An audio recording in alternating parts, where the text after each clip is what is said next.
Very warm welcome class. तो आज हमारा क्लास 12th का टॉपिक ऑफ डिस्कशन होगा electric field and electric field lines. सबसे पहले हम इलेक्ट्रिक फील्ड को देखते हैं। अगर किसी स्पेस में चार्ज कोई Q1 रखा हुआ है और उसके सेपरेशन पे किसी R सेपरेशन पे कोई और चार्ज Q2 रखा हुआ है, तो ये दोनों एक दूसरे पर फोर्स लगाते हैं। इस पर फोर्स लगा रहा होगा कौन? F2 ड्यू टू 1, यानी इस पर Q2 पर फोर्स Q1 लगा रहा होगा और Q1 पर फोर्स Q2 लगा रहा होगा। बट क्या अगर इस चार्ज को हम यहां से हटा दें और इस पोजीशन को एक पॉइंट P से रिप्रेजेंट करें, जिस पोजीशन पर वो चार्ज था, उस चार्ज का सेंटर था, उस पोजीशन को पॉइंट P कह रहे हैं, तो क्या उस चार्ज के हटने के बाद भी यहाँ पे कोई ऐसी चीज प्रेजेंट है? वो Q1 चार्ज जो था वो यहाँ पे फोर्स फील क्यों कर रहा था? उसका रीजन था Q2, यानी चार्ज Q2 जो है वो अपने अराउंड एक ऐसा एनवायरनमेंट हर वक्त क्रिएट करके रखता है जिसकी वजह से कोई एक्सटर्नल चार्ज जब उसके पास लाया जाता है, एक्सटर्नल चार्ज जब उसके पास लाया जाता है किसी पर्टिकुलर पॉइंट P पर, तो उस पे वो फोर्स क्रिएट कर देता है।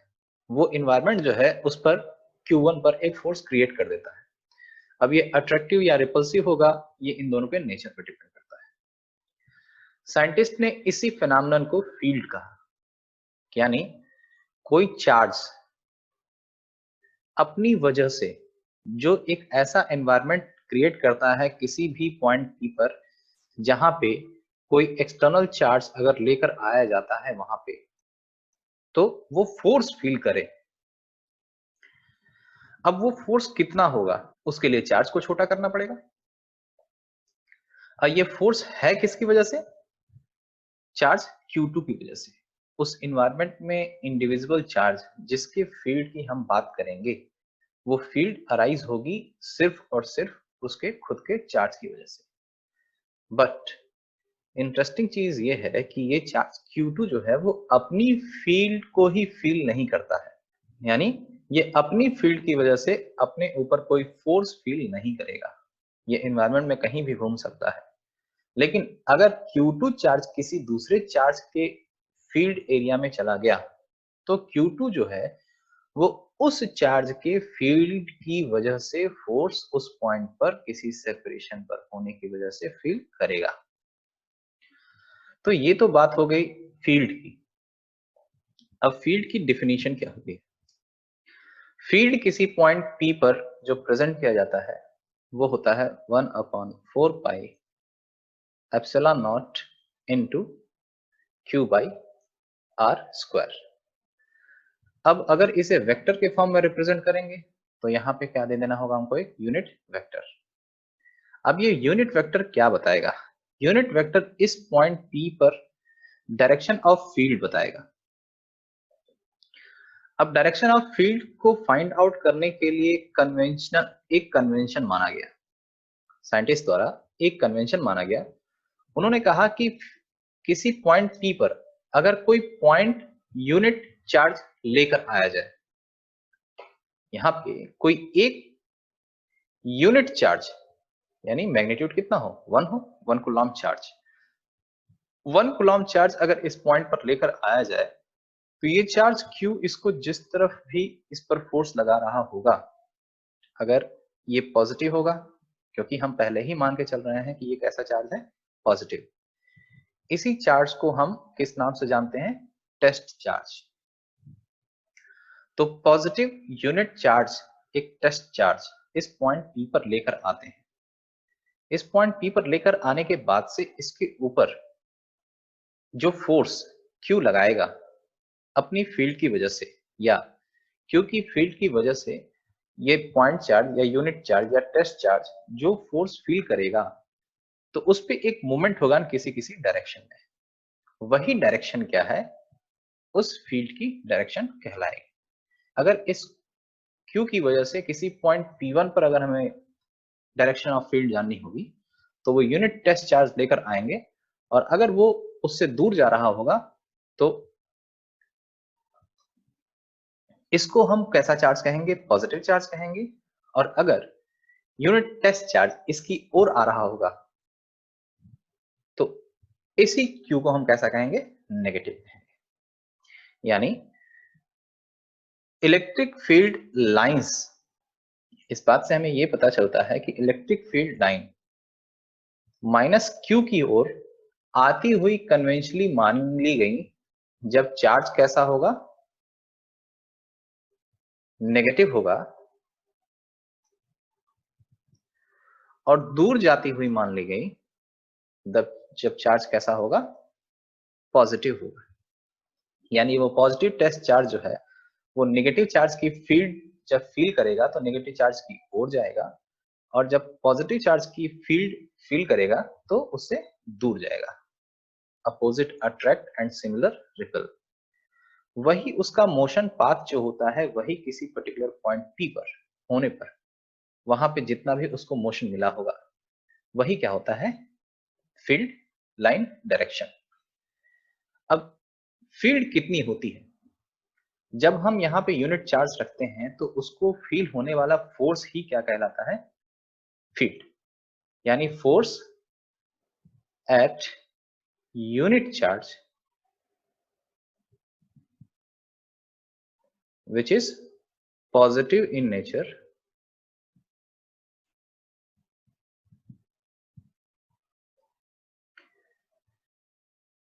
is equal to field at that point P. Force at unit charge at point P is equal to field at that point P. यानी किसी पोजीशन P पर अगर हम यूनिट टेस्ट चार्ज लेकर आएंगे उस पर लगने वाला फोर्स ही क्या होगा? फील्ड के इक्विवेलेंट होगा। फोर्स पर यूनिट चार्ज ही क्या होगा? फील्ड होगा। तो हमें फील्ड की एक मैथमेटिकल फॉर्मुलेशन ये मिला जिसमें हम E equal to 1/4 pi epsilon not into Q by R square into unit vector R देते हैं। दूसरा, फील्ड जो होगा फोर्स पर यूनिट चार्ज। अब यहाँ पे पर यूनिट चार्ज ये जो फोर्स जो चार्ज Q1 कहा गया है ये वो चार्ज Q1 है जो एक्सटर्नली लाया गया है। ठीक है। फील्ड जो है वो Q चार्ज की वजह से फील हो रही है या Q चार्ज की वजह से प्रोड्यूस हो रही है। उस फील्ड को फील करने वाला कौन है? Q1। इसमें भी लॉ ऑफ सुपरपोजिशन फॉलो होता है। अगर कोई दो चार्जेस हमें दिए हुए हैं Q1 और एक और चार्ज Q2, इन दोनों से किसी पॉइंट P के सेपरेशन पर इसके बीच की सेपरेशन जो है वो R1 है और पॉइंट P की Q2 से सेपरेशन R2 है। तो इस पर्टिकुलर पॉइंट पे यहां मान लेते हैं कि Q1 और Q2 चार्ज जो है पॉजिटिव है। इस पॉइंट P पर Q1 चार्ज की वजह से जो फील्ड होगा और Q2 चार्ज की वजह से जो फील्ड होगा उसका वेक्टर सम ही इस पॉइंट पर किसी एक्स्ट्रा चार्ज रखने पर उसको फील होगा। यानी अगर इस पॉइंट P पर कोई भी एक्स्ट्रा चार्ज Q3 लाया गया तो वो जो फील्ड फील करेगा नेट वो किसके बराबर होगी? Vector sum of field 1 and vector sum of field 2। इसका मतलब ये नहीं है कि Q2 जो है वो Q1 पे कोई फोर्स नहीं लगा रहा होगा, लगा रहा होगा, लेकिन ये दोनों मिलके किसी एक पॉइंट पर कितना फोर्स लगा सकते हैं वो इन दोनों के फील्ड का वेक्टर सम बताएगा। इस बात को अगर in general for n charges कहें, n पॉजिटिव चार्जेस या किसी भी तरह के चार्जेस,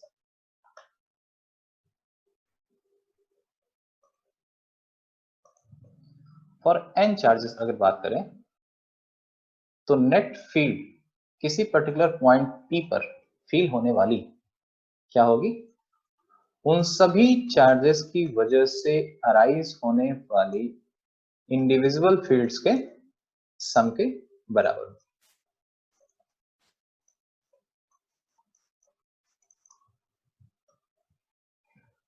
इसे ही क्या कहते हैं, प्रिंसिपल ऑफ सुपरपोजिशन। यानी इलेक्ट्रिक फील्ड लाइंस भी प्रिंसिपल ऑफ सुपरपोजिशन को फॉलो करती हैं।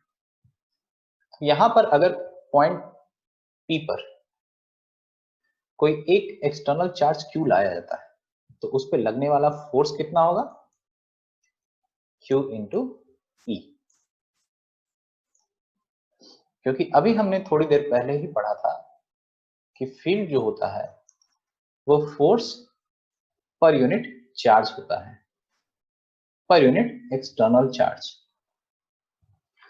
तो फील्ड जो होगी वो उस पॉइंट पर प्रेजेंट फील्ड Q के साथ मल्टीप्लाई होके उस पॉइंट पर लगने वाले फोर्स को बता सकती है, जबकि उस पॉइंट पे कोई चार्ज एक्सटर्नल Q रखा गया।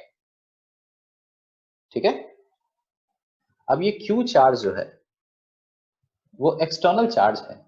जब ये उस एनवायरनमेंट में प्रेजेंट होगा तो ये भी हर एक चार्ज पर इक्वल एंड अपोजिट फोर्स लगाएगा ही लगाएगा, क्योंकि ये न्यूटन्स थर्ड लॉ को फॉलो करेगा ही करेगा। क्यों? क्योंकि इसकी खुद की भी एक फील्ड होगी। बट यहाँ पे इसीलिए इतना छोटा और इतना नेग्लिजिबल चार्ज लेकर आते हैं जिसे हम 1 कूलम्ब कहते हैं in comparison to other charges, कि उसकी फील्ड की वजह से या उसका फोर्स जो है बाकी चार्जेस जो है वो फील ना कर पाए। बस यही रीजन होता है कि हम टेस्ट चार्ज को इतना छोटा रखते हैं। अदरवाइज हम इसके कलेक्टिव फील्ड को करेक्टली कैलकुलेट नहीं कर पाएंगे, क्योंकि इनके ऊपर कोई ना कोई फोर्स लगेगा ही लगेगा उस चार्ज की वजह से, और उसकी वजह से इनकी फील्ड में थोड़ा सा चेंजेस आएंगे ही आएंगे। वो चेंजेस कैसे आएंगे अभी उनको देखते हैं। जब कोई दो test charge Q1 and Q2, मान लिया कि दोनों का नेचर जो है वो पॉजिटिव है, दोनों पॉजिटिव नेचर के हैं, जब ये आसपास रखे गए हैं तो किसी टेस्ट चार्ज को रखने पे उसका मोशन हो कैसे रहा है, उसको जब हम कैलकुलेट करते हैं तब हमें कुछ फील्ड की ऐसी डायरेक्शंस मिलने स्टार्ट हो जाती हैं कि जब कोई चार्ज Q1 इंडिपेंडेंटली पूरे यूनिवर्स पे रखा हुआ है तो इससे फील्ड लाइंस रेडियली आउटवर्ड होती हैं अगर ये पॉजिटिव है।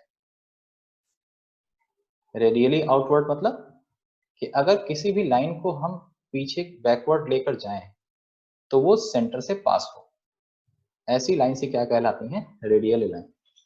तो रेडियली आउटवर्ड होगा अगर ये टेस्ट चार्ज कैसा होगा, पॉजिटिव होगा। बट एक चार्ज दूसरे चार्ज की फील्ड लाइन को अफेक्ट करता है।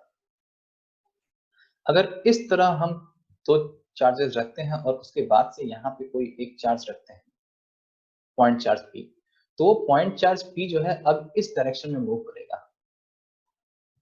पहले जो था उसका मोशन कैसा होता, रेडियली आउटवर्ड, बट अब उसका मोशन कैसा हो गया है, थोड़ा सा डायरेक्शनल चेंज आया है। ये डायरेक्शनल चेंज क्यों आ रहा है, क्योंकि यहाँ पे इसको दूसरे चार्ज का भी फोर्स फील होगा। ये दूसरे चार्ज का जो फोर्स फील होगा उसकी वजह से ये जो नेट फील्ड आ रही है उसी डायरेक्शन में वो टेस्ट चार्ज मूव कर जाएगा। तो अगर हम दो तक पॉजिटिव टेस्ट चार्ज लेकर आते हैं तो उनकी फील्ड का मूवमेंट कैसा होगा, कुछ इस तरह। जैसे जैसे ये टेस्ट चार्ज एक दूसरे से दूर होते जाएंगे इनकी फील्ड लाइन में डिस्टॉर्शन भी क्या होता जाएगा, कम होता जाएगा।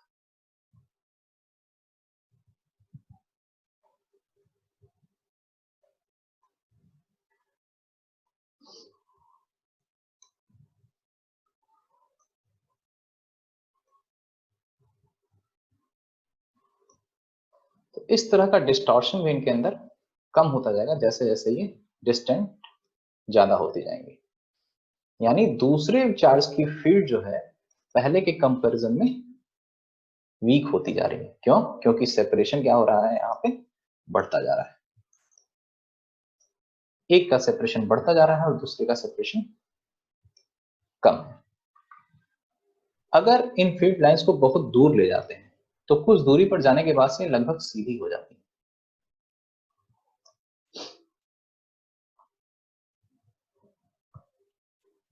इसका रीजन ये है कि इनके बीच का सेपरेशन जैसे जैसे बढ़ता है, फील्ड जो है इनके फील्ड में डिस्क्रिमिनेशन, पॉइंट चार्ज जो है इनके फील्ड में डिस्क्रिमिनेशन नहीं कर पाता है।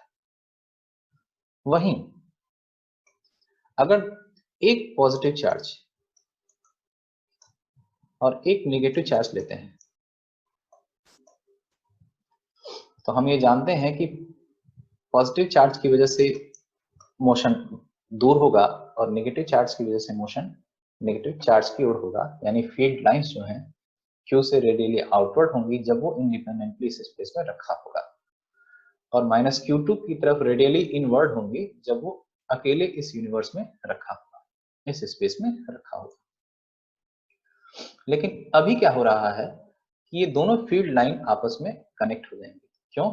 क्योंकि ये पॉजिटिव टेस्ट चार्ज को दूर जाने में हेल्प करेगा और नेगेटिव अपनी ओर खींचने में हेल्प करेगी। यानी अगर कोई पॉजिटिव टेस्ट चार्ज यहाँ पर रखा गया तो ये तो इसको दूर ढकेलेगा, यानी ये इसको इस तरफ ढकेलेगा और Q2 इसको अपनी ओर खींचेगा, यानी इसके ऊपर नेट डायरेक्शनल इस तरफ आएगा। जब ये यहाँ पर पहुंचेगा तो ये इधर खींचेगा, ये इधर लगाएगा, यानी डायरेक्शन ऐसे।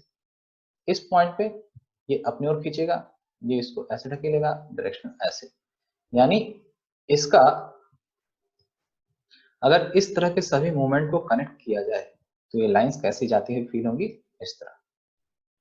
सिमिलरली बाइसिमेट्री नीचे भी ऐसा ही होगा। यानी इस केस में अगर पॉजिटिव चार्ज और नेगेटिव चार्ज एक साथ रखे गए हैं तो इनकी कलेक्टिव फील्ड लाइंस जो होंगी वो किस तरह होंगी, Q1 से निकलती हुई और Q2 पे जाती हुई फील होंगी।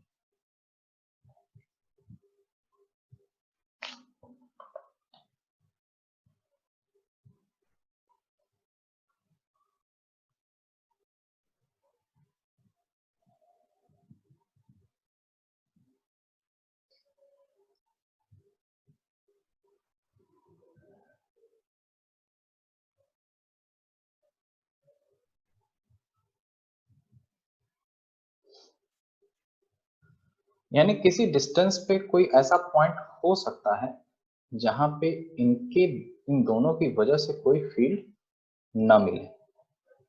क्यों? क्योंकि ये फील्ड लाइंस हमेशा नेगेटिव की ओर भागना चाहेंगे। अगर यहाँ पे चार्ज रखा होगा तो एक अट्रैक्ट कर रहा होगा और एक हमेशा रिपल कर रहा होगा।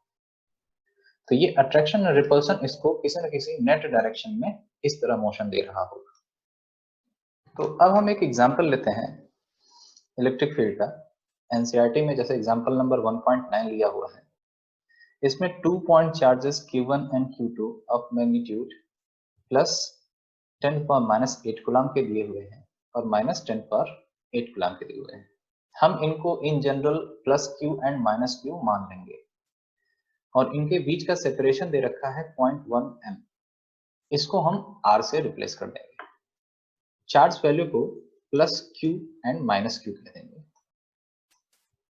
ताकि हम इसके जनरल इक्वेशन को समझ सकें। पॉइंट ए जो है इनके इन बिटवीन दे रखा है, पॉइंट बी जो है वो इनके बीच के सेपरेशन के हाफ सेपरेशन के बराबर डिस्टेंस पर दे रखा है। अगर ये सेपरेशन r है तो ये डिस्टेंस r/2। यहाँ पे पॉइंट सी जो है वो ऐसी पोजीशन है जहां पे ये सेपरेशन कितना है, r है, और ये सेपरेशन कितना है, r।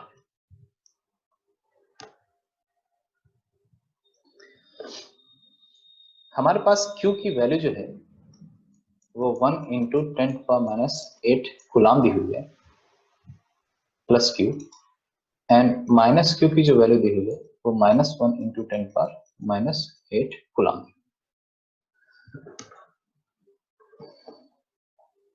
सबसे पहले हम पॉइंट ए के बारे में देखते हैं।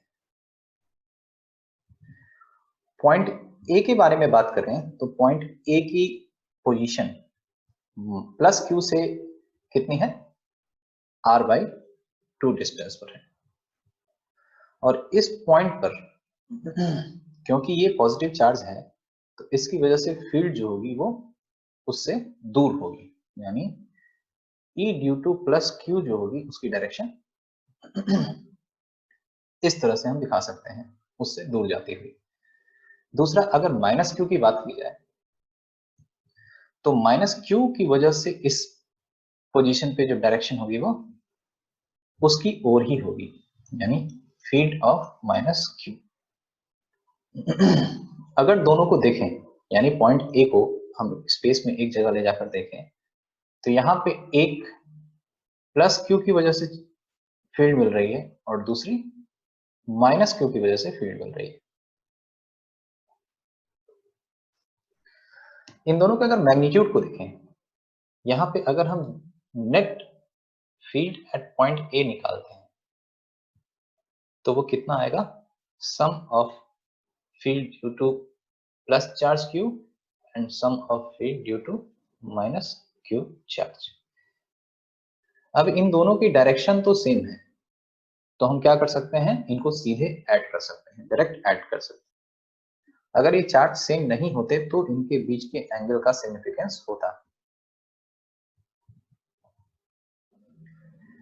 यहां पे हमें मैग्नीट्यूड निकालना है तो मैग्नीट्यूड कितना होगा, magnitude of field at point A is direct sum of magnitude of field due to charge plus q and field due to charge minus q। क्योंकि जब दो वेक्टर के बीच का एंगल 0 डिग्री होता है तो हम उनके मैग्नीट्यूड को डायरेक्टली ऐड कर सकते हैं, अदरवाइज हम पैरेललोग्राम थ्योरम को फॉलो करते हैं, जिसमें हम क्या करते हैं, दो वेक्टर a और b दिए हुए हैं तो उनकी रिजल्टेंट कैसे निकलता है, a square plus b square plus 2a b cos theta. लेकिन यहाँ पे थीटा की वैल्यू 0 है, इसलिए हम यहाँ पे सीधे डायरेक्ट ऐसे वैल्यू निकाल सकते हैं। अब यहाँ पे दोनों चार्ज की वैल्यू सेम है, दोनों का सेपरेशन ए पॉइंट से सेम है तो दोनों की वैल्यू भी क्या होगी, सेम होगी, यानी E due to charge plus Q magnitude जो है वो माइनस क्यू की वजह से भी सेम होगा, कितना, 1/4 pi epsilon not into q divided by r/2 का होल स्क्वायर। यानी अगर इस पॉइंट ए पर फील्ड अब लिखना चाहें तो वो कितना आएगा, इसी वैल्यू का 2 टाइम्स। क्यों, क्योंकि यहाँ पे सेम वैल्यू को 2 बार ऐड किया जा रहा है। ऐसे ही अगर पॉइंट बी की बात करें तो पॉइंट बी पर पॉजिटिव चार्ज की वजह से जो फील्ड की डायरेक्शन होगी वो रेडियली आउटवर्ड होगी और नेगेटिव चार्ज की वजह से जो फील्ड डायरेक्शन होगी वो रेडियली इनवर्ड होगी, माइनस क्यू की ओर।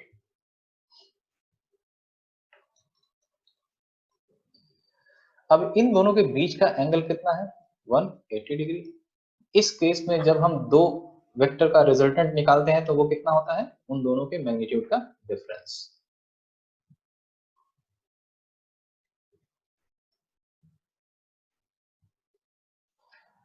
ठीक है। अब यहाँ पे E1 जो है चार्ज पॉजिटिव चार्ज की वजह से, E2 नेगेटिव चार्ज की वजह से। यहाँ पे दोनों का सेपरेशन अलग अलग है तो दोनों की फील्ड अलग अलग आएगी और यहाँ पे हमको एक नेट रिजल्टेंट फील्ड मिलेगी। ऐसा ही अगर पॉइंट सी के बारे में देखें तो यहाँ पे फील्ड जो होगी पॉजिटिव चार्ज की वजह से कुछ इस डायरेक्शन में होगी और नेगेटिव चार्ज की वजह से कुछ इस डायरेक्शन में होगी। इनके बीच का एंगल थीटा, ये थीटा हमें कैलकुलेट करना पड़ेगा। अगर इनका प्रोजेक्शन देखें, पॉजिटिव चार्ज की फील्ड का प्रोजेक्शन, परपेंडिकुलर प्रोजेक्शंस निकालें और इस एंगल थीटा की बात करें, जहां पे ये एंगल कितना है, थीटा, और यहाँ पे कितना दिया हुआ है 60 डिग्री, हम आर्बिट्रेरी थीटा ही मान के चलते हैं। तो ये कंपोनेंट, क्योंकि एक वेक्टर है तो वेक्टर के दो कंपोनेंट होंगे, तो ये ई पॉजिटिव cos थीटा होगा और ऊपर वाला ई पॉजिटिव साइन थीटा। ऐसे ही नेगेटिव की वजह से इस डायरेक्शन में ई नेगेटिव cos थीटा होगा और ऊपर की ओर ई नेगेटिव साइन थीटा।